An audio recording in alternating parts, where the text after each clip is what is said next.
이윤호의 고전으로 본 오늘.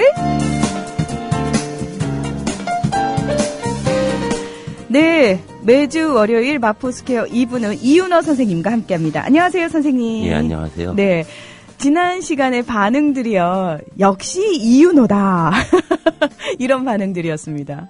고맙습니다. 네, 지난 그 첫 시간을 해본 선생님의 소감은 어떠셨는지요? 잘 모르겠네요. 제가 좀 깊이가 없어서. 예. 네, 너무 겸손하시니까 갑자기 저는 같이 묻어서 좀 잘난 척을 하려고 했더니 안 되겠네요. 예. 그래도 김은교 선생님이 출연하기 시작했다는 말이 목요일 날 오셨죠. 예. 정말 좋은 시간일 거라는 생각을 합니다. 예. 조금 라이벌 의식 느끼시나요? 아니요. 네, 선생님 오늘은 어떤 주제로 얘기 나눠 주실까요? 이런 말이 있는데요. 저번에 얘기했나 모르겠네요. 이유회우하고 이문회우하고 이유보인하라는 말이 있어요. 네. 그러니까 문으로서 문화로서 혹은 문장으로서 가치로서 벗을 만들고 그 벗을 통해서 그 어짐을 보존하고 확장하고 이러라는 의미가 있어요. 우리가 수단만 떨 것이 아니라 문으로서 벗을 만드는 일, 그리고 그 벗을 통해서 어짐을 확충하는 일들일 텐데요. 오늘은 그런 점에서 이제 보인하는 것, 즉 인이라는 게 뭘까 이런 얘기를 좀 나눠볼까 합니다. 네, 오늘은 인에 대한 이야기 함께 나눠보겠습니다. 예. 더불어 행복한 세상. 너와 나의 꿈이 눈앞에. 국민 TV. 네, 여러분께서는 국민TV 라디오 이윤호의 고전으로 본 오늘에 오셨습니다. 오늘 인에 대한 이야기 해주신다고요? 예. 저희가 인에 대해서 얘기를 듣기는 학창시절부터 엄청나게 들었거든요. 예. 이 인이라는 말이 참 어려운 얘기죠. 그러니까 공자도 사실 인이 정확하게 뭐다라고 얘기하지 않고 있어요. 이게 참 묘한 건데, 마치 성경에 보면 하나님 나라에 대해서 제자들이 끊임없이 물어보는데 하나님 나라에 대해서 구체적으로 얘기하지 않습니다. 다 비유로 얘기하고 다 그럴 것이다 이런 투로 얘기하죠. 그러니까 하나님 나라를 물어보면 겨자씨 한 알이 있는데 그게 땅에 떨어져서 썩으면 알곡을 많이 였는데 그게 썩지 않으면 그게 겨자씨 한 알로만 있다. 하나님 나라도 이와 같다. 뭐 이런 식의 표현들을 계속 쓰고 있는 거죠. 근데 종교적 경전들의 특징 아닌가요? 불교 예. 경전에서도 계속 비유로 얘기하거든요. 그 의미가 저는 단순히 그 공자가 인을 얘기할 수 없어서가 아니라 인을 얘기하는 데 갖는 위험이 있었다는 생각이 듭니다. 먼저 이런 것들 생각해 보면 이제 애둘러서 인에 대해서 물어봅니다. 예를 들면 노나라에 이제 맹무백이라는 대부가 있는데요. 그 사람이 물어봐요. 자로는 어딥니까? 라고 묻자 공자가 말했다. 모르겠습니다. 다시 묻자 공자가 대답했다. 유는 천승의 제국에서 군대를 다스리게 해도 될 것입니다만 그가 어딘지는 모르겠습니다. 영구는 어떻습니까? 구는 천호가 사는 읍이나 백승의 대부 가문에서 총관으로 삼아도 될 것입니다만 그가 어딘지는 모르겠습니다. 공소적은 어떻습니까? 공자가 말했다.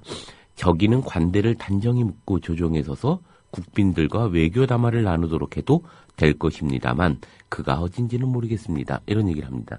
그가 가장 아꼈던 제자들이고 정말 같이 죽음을 불사하고 14년을 함께 다녔던 주의천하를 했던 제자들입니다. 근데 맹무백이라는 대부가 그가 어딥니까? 그러면 그냥 하는 말이라도 그럼요 라고 얘기해야 될 텐데 그러니까요. 공자는 이야기를 하면서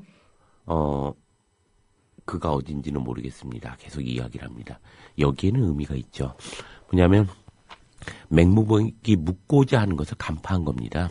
너가 묻고자 하는 건 인이 아니라 그들의 쓰임 아니겠느냐. 즉 위기, 그릇됨에 대한 얘기를 묻고 있는 거죠. 그랬을 때 그거에 대해서 답변을 하는 겁니다. 그들이 어지냐 안 어지냐를 너는 관심 있는 게 아니지 않냐. 그러니까 나도 어진지 안 어진지 얘기할 필요 없다고 생각한다. 너가 원하는 건 그가 얼마나 능력이 있느냐 이런 걸 물어보는 거 아니냐. 와. 그것을 대답해 주겠다라고 공자가 이야기하고 있는 거죠. 그러니까 예를 들어서 이거하고 똑같으네요. 선생님한테 예를 들어서 제가 쌤, 김은교 교수님 아세요? 라고 묻는 게 실제로 안면이 있느냐의 의미인지 아니면은 그분 어떤 분이신지의 의미인지 굉장히 복합적이라는 거죠. 그렇죠. 예. 그래서 이러자면 공자는 그런 게 있죠. 전제가 그릇됨, 능력은 인하고 상관없다는 걸 전제로 하고 있어요. 그래서 이제 논어에 보면 군자불기라는 얘기가 나옵니다. 군자는 그릇이 아니다. 즉 우리가 어짐을 이야기하는 삶의 가치나 의미는 그가 갖고 있는 능력하고는 다르다. 근데 우리가 일상적으로 뛰어난 사람들, 능력이 있는 사람들 얘기를 좀 훌륭하다 얘기를 합니다. 훌륭한 게 아니고 잘 나가는 거죠. 정확히 표현하면. 예. 잘 나가는 겁니다. 성공학이라고 하는 게 성공이라고 하는 것이 분명 여러 가지 의미가 있겠지만 그것이 어질고 의미 있는 것과는 다른 문제입니다. 그래서 이제 공자가 그런 얘기를 하죠. 잔언리하시고 그러니까 이익에 대해서 말씀하시면서 여명하시며 운명과 함께 얘기하지 않았고 여인 이러시다. 어진과 함께 이야기하지 않았다. 즉 이익은 이익의 문제. 이익을 공자가 그렇게 뭐라고 할까요? 비천하게 생각한 게 아니거든요. 그렇지만 이익과 어짐은 다른 것이다. 이익을 어짐과 같이 이야기하지 않았다는 것이죠. 그래서 재밌는 건 주목해야 될 점은 이런 게 있어요. 그 인지과야, 즉 사람이 과오를 저지르는 것은 각어기당이니 각각 그 당파, 그러니까 그의 뭐라고 할까요? 경향에 따라서 나타나는 것이니 관과에 과를 쳐다보면 과를 잘 관하면 사지인은이라 그러면 지를 인할 수 있다. 그러니까 인을 볼 수 있다는 거죠. 인을 알 수 있다. 그러니까 사람의 과오를 잘 보면 어진지를 알 수 있다 이런 얘기입니다. 그러니까 무슨 말이냐면 어진 사람도 과오를 범하고 있다는 거죠. 그러니까 각거기당 각각 그 성질에 따라서 만들어진다는 거예요. 그걸 이제 주의가 그런 주의를 합니다. 그 군자는 후한 데에서 과오를 범한다. 소인은 박한 데에서 과오를 범한다. 그리고 군자는 사랑에서 과오가 나타나고 소인은 쪼잔함이라고 할까요? 그런 것에서 과오가 만들어진다. 결국 군자는 군자다운 오류를 범하고 소인은 소인다운 오류를 범한다. 그래서 그 오류를 보면 그가 어진지 안 어진지 알 수 있다. 보통 그런 얘기를 합니다. 어진 사람이 왜 이렇게 실수가 많죠? 과오는 어질다고 과오를 안 범하는 게 아니죠. 어질면은 어진 방식으로 과오를 범합니다. 그래서 그 과오를 보면 그가 어진 사람인지 아닌지를 알 수 있다. 이런 얘기를 하고 있는 건데요. 그런 전제로 해서 이제 이런 얘기도 있죠. 우리나라의 그 다산정야교육이 그런 얘기를 합니다. 지혜로운 자의 허물은 항시 지혜 때문에 생겨나고 용기 있는 자의 허물은 항시 용기 때문에 생겨난다. 이는 제각기 그 편벽에 따라 생겨나는 것이다. 인한 자의 허물 또한 그러한 것이므로 그의 허물을 보면 또한 그의 인함을 알 수 있다. 이런 얘기를 합니다. 결국 우리가 이런 전제를 통해서 어짐이 뭐냐? 어질다고 해서 과오를 안 범하는 게 아니죠. 과오를 범하되 어진 과오를 범하고 있고 그래서 그런 것들을 통해서 인이란 무엇일까에 대해서 우리가 한번 생각해 볼 필요는 있다고 생각합니다. 그런데 인을 얘기할 때 공자는 먼저 이런 얘기를 해요. 인원호재, 즉 인이 먼 곳에 있겠느냐? 아욕인이면 내가 인을 욕망하면 사인이 그러면 그 인이 지인이라 나에게 도달한다. 이런 얘기죠. 내가 인이라는 게 먼 곳에 있는 게 아니라 내가 인하려고 하면 인이 그곳에 도달한다는 거죠. 이게 재밌는 얘기 중에 이제 간디의 그 기차에 대한 얘기가 있죠. 간디는 이제 인도인에게 위험한 3가지를 꼽았는데 그 중에 기차 얘기를 합니다. 기차는 순례지를 없앱니다. 이런 얘기를 합니다. 그럴 땐 사람들이 물어보는 거죠. 아니, 순례지가 인도에는 진짜 많은데 기차가 만들어지고 철도가 깔리면 누구나 갈 수 있고 얼마나 좋습니까? 그랬더니 얘기를 하죠. 순례란 내가 순례지를 향해서 나가는 첫 걸음에 순례란이 있습니다. 그러나 기차가 만들어지는 순간 그것은 순례지가 아니라 관광지가 됩니다. 이런 얘기를 하죠. 즉 어질다는 건 그렇게 어지려고 하는 그 마음속에 이미 그런 태도를 갖는 그 첫 발자국에서 이미 어짐은 있다. 그 바울이 그런 얘기를 하죠. 그 구원이란 내가 내리는 첫걸음에서 구원은 존재한다. 이런 얘기를 합니다. 그런 점에서 보면 인 역시도 바로 내가 그렇게 인하려고 하는 태도로부터 인은 시작한다. 라고 이야기할 수 있지 않을까 이런 생각을 하는데요. 그 다음에 이제 재밌는 얘기를 합니다. 그러니까 나는 어진 사람과 불이 난 사람. 어질지 못한? 그러니까 어질지 못한 것을 미워하는 사람을 보지 못했다. 제대로. 보지 못했다. 그래서 어진 자는 무이상지요. 그러니까 더 이상 바랄 것이 없다. 어진 것은. 그런데 그 다음에 중요한 얘기를 합니다. 그렇지만 불인 자는 어질지 못한 것을 미워하는 사람은 기위인 위에 그러니까 인을 실천함에 있어서 뭐냐면 불사불인자로 즉 어질지 못한 것으로 하여금 가오기신이라 몸에 붙지 않게 해야 한다. 그러니까 어진 사람은 어진 것을 좋아하는 것은 더 이상 얘기할 게 없다. 근데 어질지 않은 것을 미워하는 사람은 조심해야 될 게 있다. 이런 겁니다. 뭘 조심해야 되냐면 적과 싸우다 적을 닮아가는 거다. 이런 얘기를 합니다. 그 어질지 못한 것이 내 몸에 붙어갈까봐 조심해야 된다. 이런 얘기를 하는데요. 흔히 왜 우리 생활 속에서 그 얘기를 하잖아요. 왜 시집살이를 많이 했던 며느리가 그렇죠. 못된 예, 시어머니가 맞아요. 된다라고 얘기를 하잖아요. 맞아요. 그게 네. 그래서 공자가 그 얘기를 하고 있는 건데요. 이 재밌는 것 중에 아까 간디 얘기를 했는데 제가 간디 얘기 하나를 더 해보죠. 간디가 이제 그 당시에 영국을 추출하기 위한 이제 다양한 각각의 정파들이라고 해야겠죠. 모임이 있었습니다. 그때 간디가 그런 얘기를 하죠. 사람들이 영국군을 어떻게 추출하고 독립을 이룰 것인가를 논의할 때 간디에게 물어봅니다. 당신은 영국군이 물러가는 거 우리가 독립을 하는 것을 원하지 않습니까? 그럴 때 간디가 얘기하는 것은 원하기도 하고 원하지 않기도 합니다. 이런 얘기를 합니다. 네. 뭐냐 하면 저는 식민지 인도가 영국으로부터 영국군을 밀어내고 우리가 독립을 찾는 일은 중요합니다. 하지만 저는 원하지 않습니다. 제가 원하는 것은 영국을 인도의 식민지로 만드는 겁니다. 이런 얘기를 해요. 그러니까 황당한 얘기죠. 그게 뭐냐 하면 이런 거죠. 영국이 물러난다 하더라도 우리가 영국과 똑같은 방식으로 또다시 우리를 지배할 것입니다. 이 근대적, 그러니까 자본주의적 지배란 인간을 인간적으로 만들지 못하는 곳입니다. 그래서 그것이 물러간다 하더라도 우리는 우리 스스로가 또한 우리를 그렇게 지배하고 통치할 것입니다.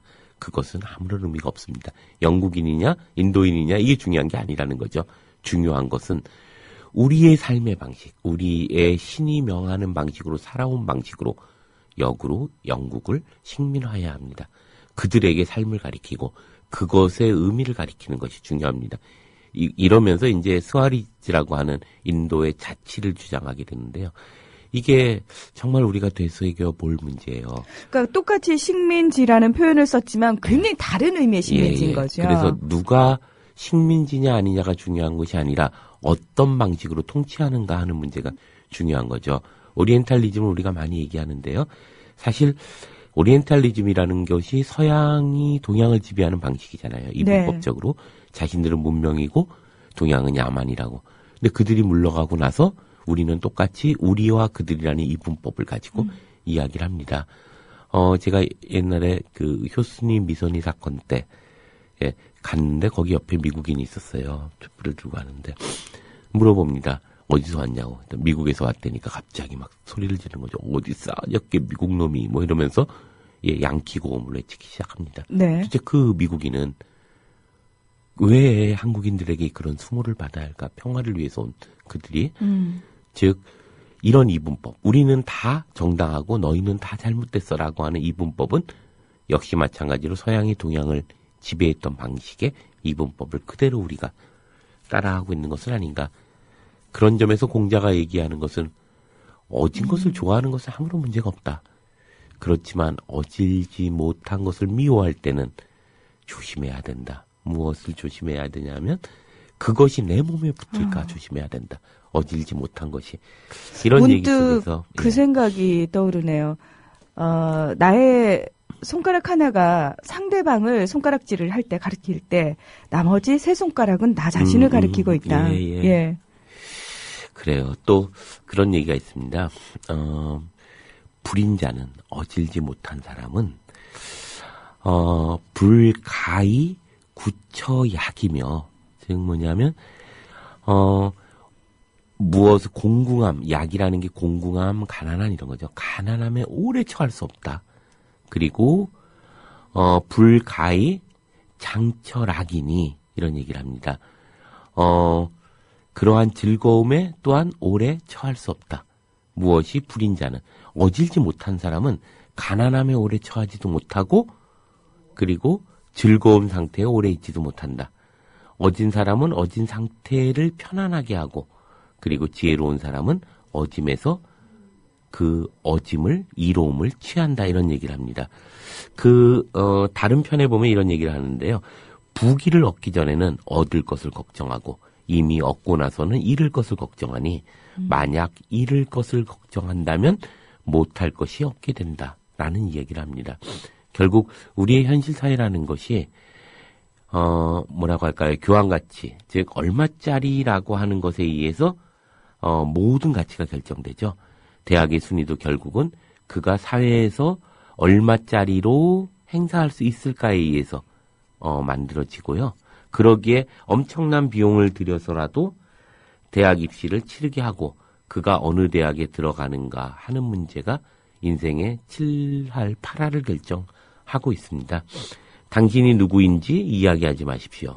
무엇이 당신을 이야기합니다. 이런 광고가 존재하기도 하고요. 그 다음에 당신의 능력을 보여주세요. 무슨 카드. 이런 게 너무나 솔직한 우리들의 이야기는 아닌가. 그런 점에서 어떤 아파트의 광고에 보면 이제 이영이라고 하는 아름다운 양반이 이제 그 아침에 커튼을 쫙 열고 이렇게 뛰고 있습니다. 그걸 보면서 마치 중산층의 여유와 그런 풍요로움 이런 것들을 보여주게 하는 것이 그러한 것들 속에서 우리는 공자가 이야기하듯이 어쩌면 만일 그런 생활이 공공해지면 무슨 짓이든 하는 사회인 것을 보여주고 있는 거죠. 그러니까 그런 생활을 누리고 싶고 그런 누림에서 조금이라도 후퇴라고 그러죠. 뒷걸음질 치지 않기 위해서 발악을 한다라는 거죠. 예, 속된 표현으로. 정말 불인한 자는 구처약하고 장철악합니다. 가난도 오랫동안 버티는 일은 중요합니다. 특히 고은 선생님의 시 중에 이런 게 있습니다. 그 꽃이라는 시가 있어요. 그게 내려갈 때 보았네, 올라갈 때 보지 못한 그 꽃이라는 시가 있어요. 사실 삶이라는 건 아마 청취자 여러분들도 한번 기억을 떠올려 보시면 우리가 가난했던 시절 많은 것들을 보게 합니다. 올라갈 때 보지 못한 것이 내려올 때 보는 것들이 있습니다. 꽃이죠. 네. 가족의 소중함들, 그리고 밥 한 끼에 정말 그 정다움들, 또 가난한 사람의 그런 아픔들을 내려와 보면 알게 됩니다. 올라갈 때는 정말 올라가느냐고 바빠서 아무것도 보지 못하죠. 그러던 것이 내려올 때 보여지는 꽃이 있습니다. 그 꽃이 보였던 그 시절, 그런 점에서 보자면 가장 중요한 것은 그 꽃을 보느냐 안 보느냐는 하나의 조건이라는 거죠. 인한가 불인한가. 불인한 자는 그 꽃을 보지 못해서 무슨 짓이든 다 하게 됩니다. 그래서 온갖 사기가 범람하고 폭력이 만들어지고 나를 위해서 남을 죽일 수도 있는 것이 바로 가난함에 오래 처하지 못할 때 나타나는 문제가 아닌가. 어짐이라고 하는 것은 가난함에 오래 처하는 것을 전제로 하는 것을 보는 것은 아닌가 이런 생각을 합니다. 근데 왜 가난을 경험해 본 사람들이 예. 뭐 여러 가지 선택을 할 수 있지만 그래서 다시는 가난해지기 싫어서 더 악독해지기도 하고 예. 반대로 나는 한번 경험을 봤기 때문에 더 버틸 수 있어. 이번엔 지혜롭게 버틸 거야 하는 사람도 있지 않습니까? 예, 예. 그렇죠.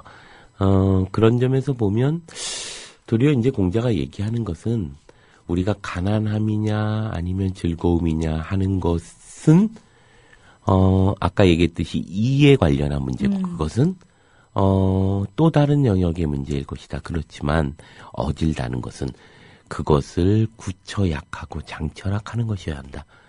그러지 못할 때 거기서부터 무수한 폭력과 무수한 일들이 발생하게 된다. 이런 얘기를 하고 있는 거죠. 또 이런 생각을 좀 해보면 어떨까 싶은데요. 그래서 공자가 어짐에 대해서 어떻게 규정했을까? 먼저 제일 중요하게 얘기했던 것 중에 하나는 그가 정말 사랑하는 안연에 대한 안연에 대해서 얘기하는 거죠. 우리가 많이 알고 있는 겁니다. 극기복례라고 하는 거죠. 극기복례. 예, 안연이 인에 대해서 어짐에 대해서 물었습니다. 그랬더니만 공자가 얘기하는 거죠. 극기복례 위인이니 일일 극기복례면 천하 귀인언 하나니 이런 얘기를 합니다. 뭐냐면 극기복례가 바로 인이다. 극기복례를 하는 것이 바로 인을 행하는 것이다. 그래서 날마다 극기복례할 수 있으면 천하가 어짐으로 돌아온다. 이런 얘기를 하는 거죠. 그리고 나서 얘기합니다. 위인 육인이 이유인 호재리요. 그건 뭐냐면 위인 육인이 인이라고 하는 것을 행하는 것은 자기로 말미암을 것이지. 육인이 자기로 말미암을 유자죠. 자유할 때 유자예요. 네. 그래서 어짐을 행하는 것은 자기로 말미암는 것이지 타인, 유인, 호재리요. 타인으로 말미암는 것이 타인에게 있겠는가? 타인으로 말미암는 것이겠는가? 이런 얘기를 하는 거죠. 결국 인이라고 하는 것은 자기 안에 있는 것이지 타인에게 있는 것이겠냐? 이런 얘기를 하는 겁니다. 네. 그래서 이제 안연이 물어보는 거죠. 그 종목을 얘기해 주십시오. 그랬더니만 얘가 아닌 것은 보지도 말고 얘가 아닌 것은 말하지도 말고 얘가 아닌 것은 듣지도 말고 얘가 아닌 것은 말하지도 말고 얘가 아닌 것은 행하지 마라 이런 얘기를 합니다. 근데 어짐이라고 얘기할 때 왜 예를 얘기했을까 이런 겁니다. 어짐은 사실 추상적인 어떤 윤리 가치죠. 보편적이고. 그렇지만 그것이 구체적으로 드러나는 방식은 예를 통해서 드러나는 겁니다. 화내야 될 때 화내는 것. 위로해야 될 때 위로하는 것. 따뜻해야 될 때 따뜻하는 것. 그리고 슬퍼야 할 때 슬프는 것. 이것이 예이고 이것이 인한 사람이 하는 것이죠. 인이라고 하는 것은 추상적인 보편적 가치지만 그것이 드러나는 것은 예이고 그것을 보면 내 안에 있는 인을 볼 수 있다. 예를 보면. 그래서 나로 말미암는 것이지 남으로 말미암는 것은 결코 아니다. 이런 얘기를 하는 거죠. 그래서 우리가 살고 있는 사회가 이런 자본적이고 교환가치적이고 또 구별짓기적 욕망을 넘어서 의미와 가치를 찾는 일이고 백만 하나 백만 둘 하는 것에서부터 그런 가치를 찾는 것일 거라고 생각합니다. 우리의 현실은 어쨌거나 그런 배설의 사회죠. 그러니까 거울은 나를 돌아보는 거울은 없어지고 쇼윈도만이 남아있는 사회입니다. 그래서 내가 얼마짜리지로 존재하는 사회죠. 그런 사회에서 어짐이라고 하는 것은 결국 극기복례, 나를 이기고 내가 갖고 있는 그런 욕망을 이기고 그다음에 복례하는 것, 예로 돌아오는 것, 그것이 이제 인으로 돌아가는 것이죠. 그것을 인이라고 하는 것이고 날마다 적어도 나를 돌아보고 나를 이길 수 있다면 내 욕망을 그런 어떤 쇼윈도에 있는 내 욕망을 이길 수 있다면 그것이 어진 것이 아니겠느냐 이런 얘기를 하고 있는 겁니다. 근데 재밌는 건 이제 사마우라는 제자가 있어요. 그 제자에게 얘기를 합니다. 그 사마우가 물어보죠. 인이란 뭡니까? 그랬더니만 인이라는 것은 어눌한 것이다 이런 얘기를 합니다. 그 말 더듬거릴 인이라는 글자가 있어요. 네. 그래서 인자 기언야인이라 이런 얘기를 합니다. 기언야인이라 말이 어눌한 것, 말을 더듬는 것을 인이라고 한다 이런 얘기를 하죠. 그래서 사마우가 물어봅니다. 아니 그 말을 더듬기만 하면 그것이 인이라고 얘기할 수 있습니까? 그랬더니만 공자가 얘기하는 거죠. 위진한하니 즉 행하는 것이 이렇게 어려운데 행하는 것도 어려운데 말이 어찌 더듬지 않을 수 있겠냐. 뭐냐면 내 안에 꽉 내 성찰의 자리가 있다면 어찌 쉽게 얘기할 수 있는가 이런 얘기를 하는 거죠. 어짐이라고 하는 것은 예로 드러나면서 내 그런 뭐라고 할까요? 내 안에 꽉 차여 있는 성찰의 어떤 의미들을 갖지 못할 때 그것은 어짐이 아니다라고 얘기하는 거죠. 뒤집어 얘기하면 그래서 내 안에 꽉 차 있다면 나를 돌아보는 그러한 성찰의 요소들이 그래서 내가 행하는 실천에 대해서 내가 좀 더 깊게 생각한다면 어찌 말이 어눌하지 않을 수 있겠냐. 어눌한 것이 인이다. 이 사마우라는 제자는 말을 참 잘했다 그래요. 그러니까 우리 흔히 왜 그렇게 표현하잖아요. 말만 번지르르 하다라고 표현하죠. 예. 그래서 그 공자가 가장 경멸했던 사람이 누구냐면 그런 교원 영색하는다 그러죠. 예. 예. 그래서 말만 번지르르 한 사람. 그런 사람들이 바로 문제로 삼고 있는 사람입니다. 그래서 이런 얘기가 또 있죠. 이번에는 번지라는 제자가 얘기를 합니다. 그 어짐이라는 것이 뭡니까? 이렇게 물어봅니다. 그러니까 어진 사람은 어려운 일에 앞장서고 인자 선난이 후획이면 이런 얘기입니다. 어진 사람은 어려운 일을 앞장서고 그리고 획득하는 것을 나중에 한다. 손에 넣는 일을 뒤로 물러서면 어질다고 말할 수 있다. 과히 이는이라. 뭐냐면 일 자체를 목적으로 한다면 우리 사회라는 것은 사실 수단화되어 있죠. 수단화되어 있고 이 수단화되어 있는 과정에서 끊임없이 자기 목적성을 잃어버립니다. 그래서 번지에게 얘기하는 이 이야기들을 보면 결국 이런 얘기를 하는 거죠. 목적적 가치에 대한 이야기를 슬며시 하고 있습니다. 우리가 그 공자의 제자 중에 증삼이라는 제자가 있습니다. 네. 우리가 증자라고 하죠. 하루는 이제 공자가 그런 얘기를 하죠. 제자들한테 내 생각을 말할 수 있는 사람 이런 걸 물어봅니다. 그랬더니만 뒤에서 참 젊은 제자인데요. 손을 탁 듭니다. 예, 저합니다. 그래서 공자가 가만히 보고 씩 웃고 싹 나가죠. 나를 아는 네가 안다고 했고 너를 아는 내가 너를 보고 있는데 그것을 확인하는 게 무슨 의미가 있겠냐 그러고 싹 가요. 다른 제자들이 증자에게 가서 물어봅니다. 그게 뭔데? 그랬더니 이리간지 스승의 이야기를 하나로 꿰뚫으면 충과 서입니다. 이런 얘기를 합니다. 그게 뭐냐면 충이라는 건 마음심 위에 가운데 중자가 있는 거죠. 내 마음에 목적을 갖는 것. 그리고 서라고 하는 건 마음심에 너여자가 있는 겁니다. 너를 내 마음에 있는 것. 즉 19세기에 칸트가 이야기하듯이 그런 거죠. 내 행위의 경륜이 보편적 입법 원리에 맞게 행위하라. 그리고 타인을 수단으로서가 아니라 목적으로 대하라. 아주 중요한 정언명령이잖아요. 이것을 공자가 얘기하고 있는 거죠. 충과 서입니다. 나의 중심에 내가 서 있고, 그리고 타인의 중심에 나의 중심에 타인이 서 있는 것, 충과 서. 이것에 대해서 이제 이야기를 하고 있는 건데요. 재밌는 것 중에 하나는 이제 그와 똑같은 얘기를 비슷한 얘기를 계속 반복하면서 얘기하는 것들이 있습니다. 예를 들면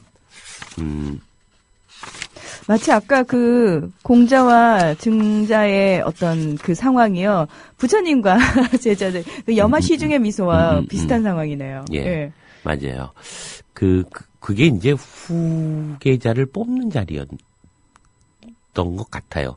그럼에도 불구하고 딱 그렇게 얼굴을 보고 참 낭만적이죠. 당시로 보면 그런 얘기가 있습니다. 자공이 이제 이런 걸 물어보죠. 만약 백성들에게 널리 베풀고 가난한 무리를 구제할 수 있는 사람이 있다면 어떻습니까? 어질다고 해도 되겠습니까? 그랬더니 공자가 말하죠. 어찌 어진일 뿐이라 반드시 성인일 터이다. 요임금과 순임금도 그러지 못할까 걱정했는데 무릇 어진 사람은 자기가 서고자 한 곳에 다른 사람을 서게 하고 자기가 다다르고자 한 곳에 다른 사람을 다다르게 한다. 네, 이게 이제 서에 대한 얘기죠. 그런데 충을 전제로 하고 있는 거죠. 자기 마음속에 자기가 중심이 서 있다면 결국 공자가 얘기하고자 하는 어짐이란 뭐냐? 결국 목적성에 관련한 문제죠.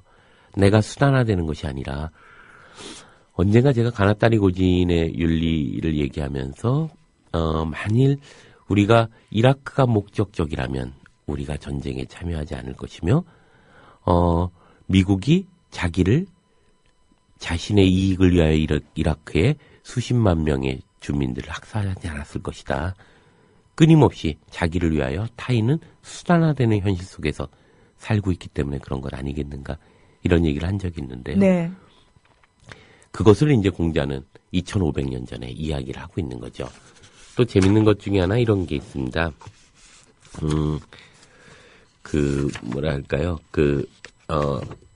번지가 어짐에 대해서 물어보죠.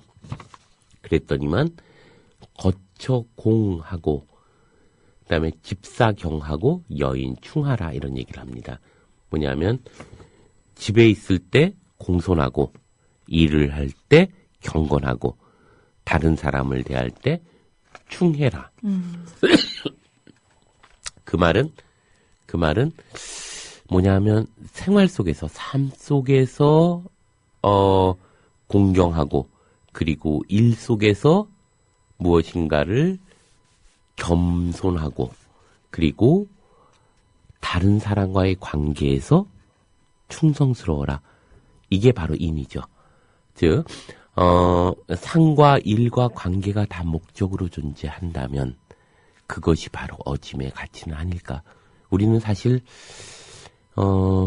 얼마짜리지라고 하는 것 속에서 살고 있습니다. 직장 생활도 그렇죠. 그 노동의 가치가 일의 가치가 자기의 목적적 가치가 아니죠. 이건 정말 어쩔 수 없는 현실이기도 하지만 관계가 그래서 수단화되기도 합니다. 나를 위해서 존재하는 것이고 친구를 소개할 때 그런 얘기를 하죠. 그 친구 만나두면 도움받을 일이 있을 거야. 네. 이 말은 사실 참 무서운 얘기입니다. 그러니까 이 사람 알아두면은 진짜 도움 많이 될 거야. 꼭 알아둬. 이렇게. 그게 어짐의 관점을 뒤집어서 보면 어질지 않음의 우리의 모습들을 볼 수 있는 거죠. 그리고 흔히 하는 말 중에 인맥 관리라고 표현을 하죠. 맞아요. 그게 이제 결국 공자가 이야기하는 어짐이라고 하는 것은 멀리 있는 것이 아니라 내 안에 내 마음에서부터 출발하는 것인데 내가 무엇보다 목적으로서 존재하고 그리고 타인을 목적으로 대하고 내가 하는 일을 목적적으로 하고 그리고 내 삶이 목적적일 때 그것이 어짐이다. 이런 얘기를 하는 거죠. 결국 많은 비유를 얘기하고 있지만 그래서 사람들에게 다 다르게 얘기하죠. 번지라는 제자는 이제 말을 모는 제자인데요. 가마를 모는, 그러니까 공자의 운전수죠. 이 운전수가 가마를 모는데, 그래서 사람들이 공자에게 인사를 하면 자기한테 인사하는 것 같잖아요. 정말 단순무직 과격해요. 근데 이 번제한테는 그런 얘기를 합니다. 어짐이 뭡니까? 이런 거 물어봐요. 처음에 이런 거 물어보죠. 아는 것이 뭡니까? 그랬더니만 딱 공자가, 사람을 아는 거지. 그러면 어진 것은 뭡니까? 사람을 사랑하는 거야. 예, 이 한마디 속에는 엄청난 의미들이 들어있는 거죠.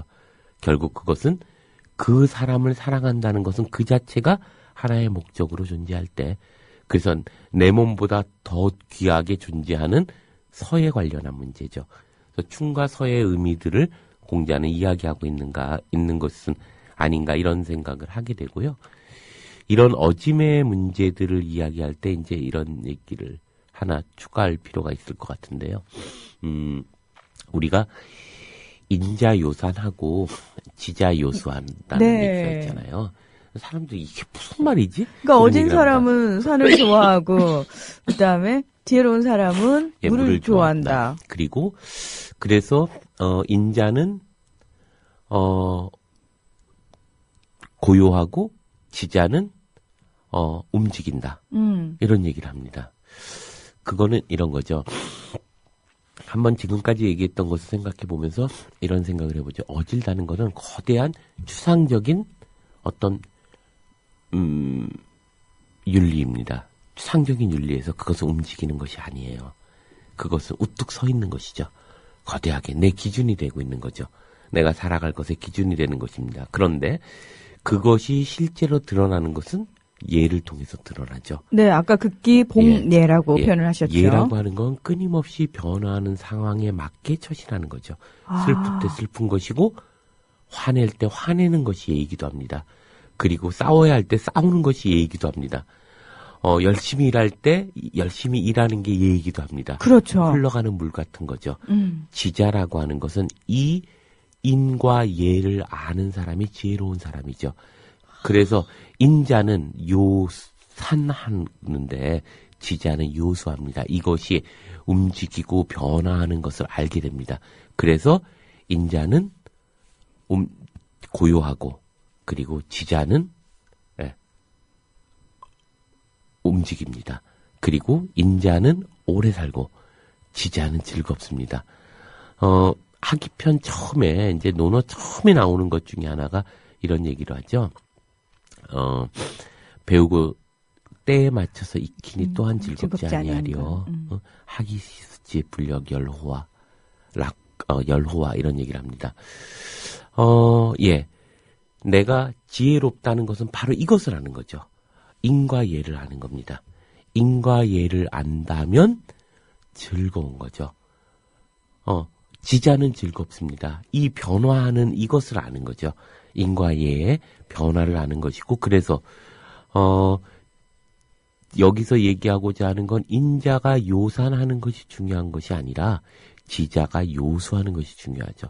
끊임없이 변통하면서 자기의 기준을 통해서 경우에 따라서 분노하고 경우에 따라서 슬퍼하고 경우에 따라서 부끄러워하는 것, 경우에 따라서 열심히 사는 것, 이 모든 것이 예인 것이고, 그래서 제자들에 따라서 다 다르게 얘기했고, 그리고 나서 생각해보면 결국 아내한테 얘기했던 극기복례의 문제라거나 아니면 그 사마우에게 얘기했던 그런 어눌함에 대한 얘기거나, 이것의 가장 핵심은 내가 제대로 목적적 중심으로 쓰고 그리고 타인을 목적적으로 대하는 그 어떤 어짐의 가치를 그들에 맞게 이야기하고 있었던 것은 아닌가, 이런 생각을 좀 하게 됩니다. 네, 오늘 이윤호의 고전으로 본 오늘에서는 인에 대한 이야기를 하고 있습니다. 어질인이라고 흔히들 얘기를 하는데요.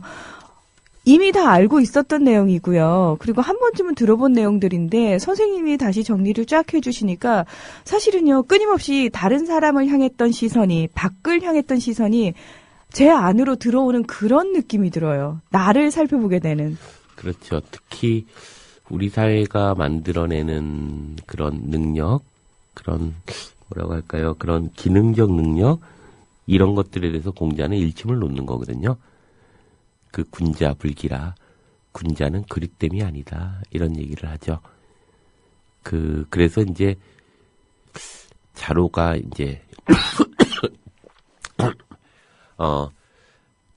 그런 걸 얘기합니다. 하루는 이제 안회라는 제자를 너무 사랑하니까 공자가 매일 안회만 싸고 돕니다. 그러니까 큰형님인 이제 자로가 화가 난 거죠. 실제로 싸고 도셨나요, 공자님께서? 안회 얘기만 합니다. 심지어는 뭐 네. 자공은 정말 엄청 똑똑한 사람이거든요. 네. 그리고 엄청나게 그 이제에 밝은 사람이기도 하고, 자공에 의해서 이제 춘추 시대의 말기에 엄청난 이제 변화가 있을, 우리가 5월 춘추라고 하는, 5월 동주라고 하는 그 오나라와 월나라의 싸움도 사실 자공의 꾀에 의해서 시작된 겁니다. 그런 점에서 자공은 뭐 대단한 사람이죠. 그런 자공에게 탁 공자가 얘기하는 거죠. 아주 짓궂어요. 아내하고 너 중에 누가 더 훌륭하냐? 이런 거 물어보는 거예요. 자공이 어떻게 얘기를 해요? 뭐라 그러냐면, 제가 어찌 아내에 비교하겠습니까? 아내는 하나를, 이야기하면 열을 하는 사람이고, 저는 하나를 얘기하면 둘을 하는 사람입니다. 이런 얘기를 하죠. 재밌는 건, 이 자로가 이제 그런 얘기를 합니다. 아내를 하도 하니까, 전쟁에 나가서 싸우면, 수십만 대군을 거느리고 싸운다면 누구와 함께 하겠습니까? 이런 걸 물어봅니다. 그랬더니만 공자가 웃으면서 얘기하는 거죠. 한 손으로 범을 때려잡고 한 다름으로 태산을 허리에 끼고 하회를 건너는 자하고는 함께 안 할 거다. 나는 무엇을 하더라도 겁내하고 두려워 떨면서 조심스럽게 끝끝내 그 일을 이루는 사람과 함께 하겠다. 이런 얘기를 합니다. 이 안에서 비록 그 제자에게 웃으면서 하는 얘기지만 그 안에서 어짐에 대한 공자의 태도가 그 안에 녹아 있는 것은 아닌가, 이런 생각도 하게 됩니다. 그래서 공자가 얘기하는 게 있죠. 유인자는 능오인이고 능오인이다, 이런 얘기를 하죠. 즉 어진 사람이야말로 사람을 사랑할 수 있고 사람을 미워할 수도 있다. 그런 거 물어보죠. 어진 사람도 사람을 미워할 수 있습니까? 당연히 미워할 수 있다. 어질기 때문인 정말 어진 사람이야말로 사람을 미워할 수 있다. 왜냐하면 자기의 인은 예를 통해서 드러나기 때문인 거죠. 그래서 그런 속에서 보면 공자가 얘기하는 인의 문제는 사실 추상적인 명제이긴 하지만 구체적인 것으로 보면 지극히 현실적이고 지극히 구체적인 것들이라는 생각도 하게 됩니다. 그래서 저는 공자의 얘기 속에서 정말 우리가 고민해야 될 것 중에 아까 말씀드렸던 어질지 못한 것을 미워하는 것이, 그것이 내 몸에 붙을까봐 염려해야 되는 일, 그것이 어쩌면 우리가 현 정권에 대해서 민주주의를 되찾기 위해서 싸우는 과정 속에서 정말 잊지 말아야 될 가장 중요한 것이 아닌가, 뼛속까지 우리가 진보이기 위해서 노력해야 되는 것은 아닌가, 이런 생각을 좀 하게 됩니다. 저는 문득 굉장히 고민이 많이 되는 게요. 뼛속까지 진보인 것, 우리가 그것에 대해서 얼마만큼 고민을 할까. 사실은 그건 좀 나중에 고민하고 일단은 눈앞에 어떤 닥친 문제부터 해결해야 되는 거 아닌가라는 얘기를 하시는 그렇죠. 분들이 예. 대부분이라는 사실이죠. 예, 그래서 자꾸 수단화되는 그런 것들, 또 우리가 갖고자 하는 것은 지금의 이 과정 속에서 우리가 주인됨을 스스로 훈련하는 학교라고 생각을 해요. 저는 촛불이 나를 성찰하고 그리고 민주주의의 어떤 모습을 제가 대선 기간에 페북에다 그런 글을 썼는데 니체적 관점에서 보면 지금 누가 될 것인가는 가장 노예적 태도이다. 아, 그 다음 노예적 태도는 누구를 찍을까가 노예적 태도이다. 가장 주인의 태도는 나는 지금 무엇을 할 것인가이다. 지금 예를 들면 안철수 신당이 만들어지면서 이제 그런 비난들이 참 많아요. 뭐라고 할까요? 하필이면 민주당이 있는 곳에서 광역단체장을 뽑는다고 하는 후보를 내는 건 뭐냐. 이건 뭔가 제2연대 아니야? 뭐 이런 얘기를 합니다. 그러니까 야권의 분열을 가져오면은 당연히 여당이 어부지리로 그렇죠. 얻게 될 텐데. 그러면서 이제 안철수에 대한 이야기들이 많아요. 예를 들면 국립묘지에 참배할 때 이제 어떻게 그럴 수가 있느냐. 뭐 그 뒤를 따라가겠습니다. 라고 하는 얘기 속에서 그런데 우리가 조금 더 다른 관점에서 이렇게 생각해 볼 수는 없을까? 그 글은 어찌 보면 안철수 씨가 국립묘지에 있는 선열들에 대한, 순국 선열들에 대한 얘기였고, 또 박 대통령 참배는 그가 이제 대통령 후보로 나올 것을 암시하는 과정에서 모든 대통령들에게 참배하는 노무현까지를 포함해서 일은 아니었을까. 그게 미우니까 모든 것이 그렇게 보이는 것이기도 합니다. 저는 이런 생각해요. 그런 정치적인 문제는 또 그 사람들 내부에서 해야 될 일이고 비판해야 될 건 해야 되지만 그것을 지나치게 수단화할 필요는 없지 않는가. 물론 저는 박원순 시장이 단순히 민주당 시장이 아니라 정말 시민들의 열망을 모든 야권들이 동의해서 후보를 내지 않고 만들어졌던 시민들의 후보입니다. 그리고 그는 당당하게 서울시장이 됐죠. 네. 그것을 대항마로 누군가를 낸다는 것은 결코 긍정적으로 볼 수 있는 부분은 아니라고 생각합니다. 그렇지만 중요한 것은 그것 이전에 우리가 지금 무엇을 해야 될 것인가라는 광장 정치의 관점에서 저는 광장에서 우리가 해야 될 일들을 찾는 것, 안철수를 비난하고 이런 것 이전에 그 결과가 안철수든 민주당이든 우크릭으로 가고 있는 것을 우리가 끌어올 수 있는 하나의 힘이 되는 것은 아닌가.